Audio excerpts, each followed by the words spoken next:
Assalamualaikum warahmatullahi wabarakatuh. Anak-anak yang dirahmati Allah, hari ini kita akan belajar tentang salah satu nabi yang luar biasa dalam sejarah Islam, yaitu Nabi Musa alaihi salam. Pada waktu itu, di Mesir, bangsa Bani Israel berada di bawah penindasan Fir'aun yang sangat kejam. Fir'aun merasa terancam karena sebuah ramalan bahwa akan lahir seorang anak laki-laki dari Bani Israel yang kelak bisa menjadi penguasa. Maka, Fir'aun memerintahkan agar setiap bayi laki-laki dari kaum itu dibunuh. Pada saat ibu Musa sedang hamil tua dan sudah waktunya melahirkan, maka dengan hati penuh takut dan harapan setelah melahirkan sang ibu menaruh bayinya di peti lalu menghanyutkannya di sungai Nil. Dengan kuasa Allah, peti itu terbawa arus dan ditemukan oleh istri Fir'aun, Asiyah. Meski beliau berasal dari kaum penindas, hatinya tersentuh, dan ia memutuskan memelihara bayi itu. Saat dewasa, Musa dibesarkan di istana Mesir tanpa banyak yang menyadari asal-usulnya. Seiring bertumbuhnya Musa, ia mulai menyadari penderitaan kaumnya.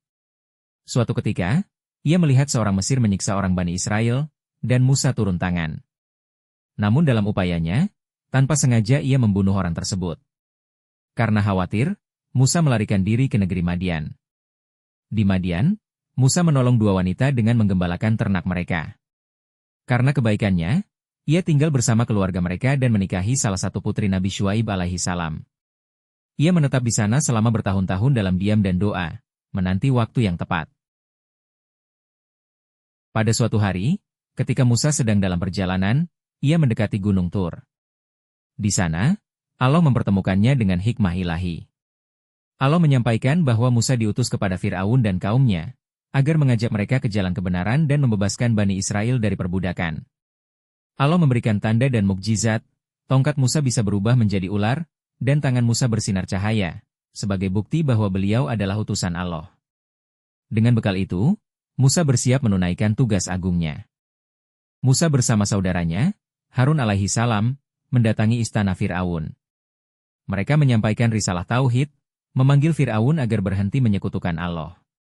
Fir'aun tertawa sinis dan menolak keras.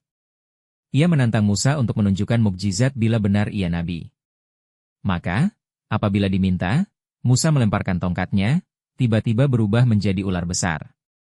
Para tukang sihir Fir'aun melemparkan sihirnya pula, namun ular-ular mereka ditelan oleh mukjizat Musa. Melihat hal itu, para tukang sihir itu pun mengakui kebenaran dan beriman. Tetapi Fir'aun tetap keras hati. Allah menurunkan berbagai azab, air menjadi darah, katak merebak, kutu, belalang, dan berbagai bencana lainnya. Kaum Bani Israel ikut merasakan dampak azab, namun Fir'aun tetap menolak untuk tunduk. Ketika waktu telah tiba, Allah memerintahkan Musa memimpin Bani Israel keluar dari Mesir. Mereka melangkah menuju sebuah laut, sementara Fir'aun dan pasukannya mengejar di belakang.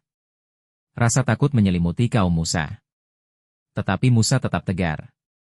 Dengan izin Allah, ia menepukkan tongkatnya ke laut. Lalu laut terbelah menjadi dua dinding air dengan jalan kering di tengahnya. Bani Israel berjalan melewatinya dengan aman.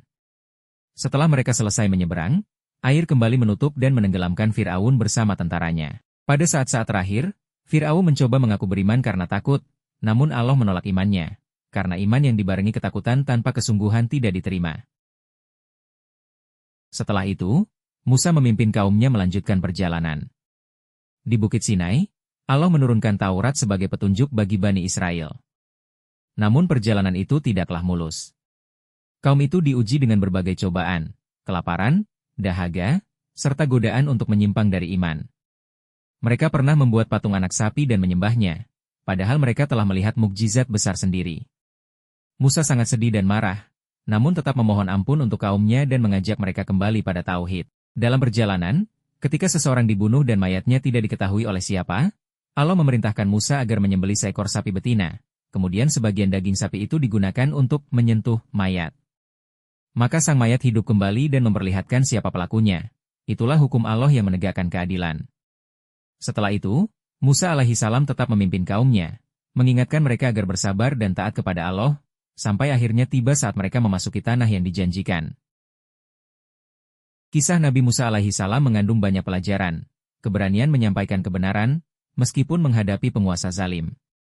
Keteguhan iman dan tawakal ketika berada dalam kesulitan. Kekuatan mukjizat Allah sebagai bukti bahwa hanya Dia yang Maha Kuasa.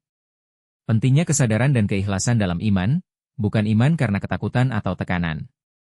Bahaya penyembahan selain Allah, seperti patung atau berhala, meskipun tampaknya tak berbahaya. Semoga kita bisa meneladani Nabi Musa alaihi salam, menjadi pribadi yang tidak gentar menegakkan kebenaran, kuat menghadapi ujian, dan selalu menguatkan hubungan kita kepada Allah Subhanahu wa Ta'ala.